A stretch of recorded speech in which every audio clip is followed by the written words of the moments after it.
Leo kimekuwa ni hali ya kawaida wanawake kujiingiza katika mikopo ya birthday. Leo mnafanya birthday, mnaingia kwenye mikopo, halafu mikopo yenyewe mnakwenda kwenye ile mikopo inayokausha damu. Sasa wakati wa kukopa mikopo ile sio kausha damu, lakini wakati wa kurejesha mnapiga kelele kwamba mkuu wa mkoa tusaidie, mikopo hii ni ya kausha damu. Sasa ni vizuri mkajipima na mkawa mnajua kiwango cha damu kabla mjaingia kwenye mikopo hii ya kausha damu. Kukopa sio kubaya, lakini ni aibu kwenda kukopa kwa ajili ya birthday. Ni aibu kwenda kukopa kwa ajili ya vitu ambavyo nonsense. Nendeni mkakope fedha na mjiimarishe kiuchumi, na ndio maana leo tuna majukwaa hapa ya uwezeshaji wa wanawake kiuchumi, lakini zaidi pia tuna kwenye halmashauri tuna vikundi mbalimbali vinavyokopesha mikopo kwa ajili ya makundi maalum, hasa wanawake, lakini sio mikopo kwa ajili ya mambo haya kama birthday. Haya ni sio mambo mazuri.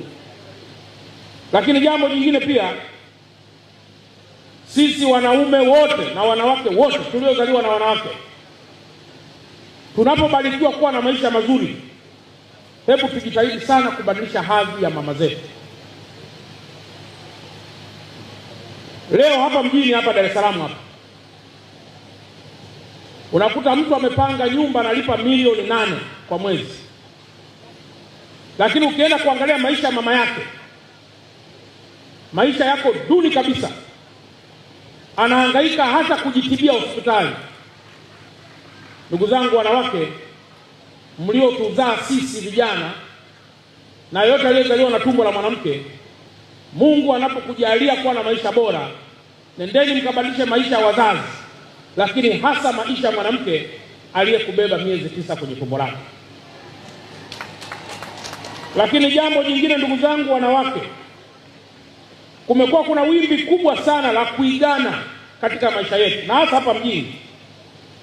Kwa kuwa fulani amenunua gari hii, lazima mimi nihangaike ninunue gari hii.